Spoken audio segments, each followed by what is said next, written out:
BPF UPPLতো দুইটা দলে বহুতখিনি কামটো কৰিলে আমিতো তেওঁলোকক সমালোচনা কৰা নাই BPFও শাসনত থাকোঁতে ৰাস্তা ঘাট হৈছে UPPLও শাসনত থাকোঁতে হৈছে এবাৰ BJP হ'লে আৰু বেছি ডাঙৰ কৰি হ'ব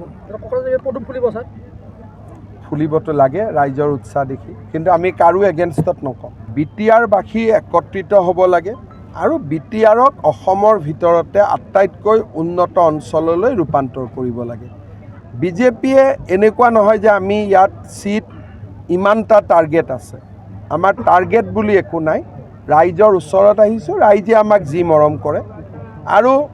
ৰাইজে আমাক মৰম নকৰিলেও আমাৰ বেয়া পাবলগীয়া কথা নাই ইয়াত আমি ইলেকশ্যনটো এইকাৰণে খেলিছোঁ যে BJP মাজত থাকিলে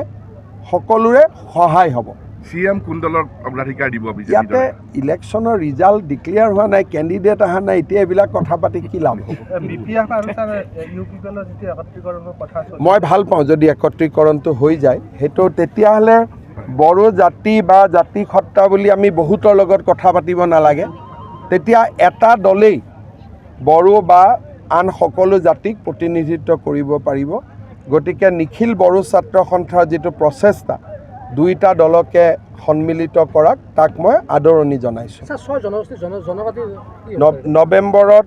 আমাৰ বিধানসভা হ'ব তাতে প্ৰতিবেদন আহিব আপোনালোকে সকলোৱে পঢ়িব পাৰিব সকলোৱে সকলোকে দ্বিতীয় নাগৰিক বুলি ভাবি আছিল হিমন্ত বিশ্ব শৰ্মাই ৰেখাৰাণী দাস বড়োক দ্বিতীয় বুলি ভাবে ৰেখাৰাণী দাস বড়োৱে ফণী তালুকদাৰক ভাবে এই ভাৱটো নোহোৱা কৰিব লাগে ইয়াত কোনো জাতি জনগোষ্ঠী নহয় সকলোৱে যাতে ভাবে আৰে মইতো BTR-তে আছোঁ মোৰে জেগা এতিয়া চবেই চবক ভাবে যে মই দ্বিতীয় শ্ৰেণী গতিকে ভাৱটোৰ পৰিৱৰ্তন কৰিব লাগে এইটো মানসিকতাটোৰ পৰিৱৰ্তন কৰিব